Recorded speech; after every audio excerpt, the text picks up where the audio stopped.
Selain mengesahkan RUU Desa menjadi undang-undang, rapat paripurna DPR RI ke-14 masa persidangan keempat tahun sidang 2023-2024 juga menyetujui rancangan undang-undang tentang Daerah Khusus Jakarta RUU DKJ menjadi undang-undang. Ketua DPR RI Puan Maharani mengesahkannya di ruang rapat paripurna Gedung DPR RI Jakarta Kamis 28 Maret 2024.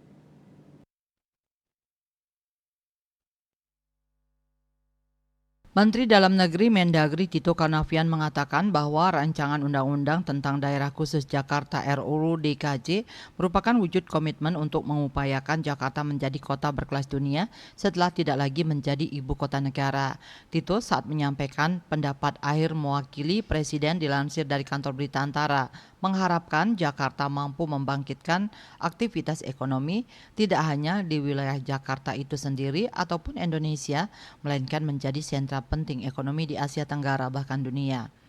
Sebelum persetujuan akhir dibuat, Puan terlebih dahulu meminta persetujuan atas usulan penyempurnaan ketentuan pada pasal 24 RUU DKJ yang berdasarkan rapat konsultasi pengganti rapat Badan Musyawarah Bamus DPR pada Selasa 27 Maret. Disepakati persetujuannya untuk diputuskan dalam rapat paripurna pada Kamis. Saat menyampaikan laporan di awal, Ketua Badan Legislasi Balik DPR RI Supratman Andi Aktas mengatakan bahwa hasil pembahasan RUU DKJ yang telah disepakati terdiri dari 12 bab dan 73 pasal.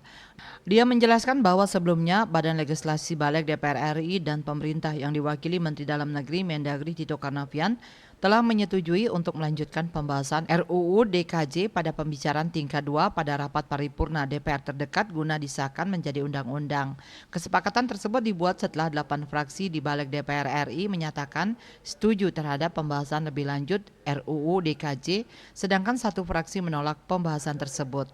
Bali Post melaporkan.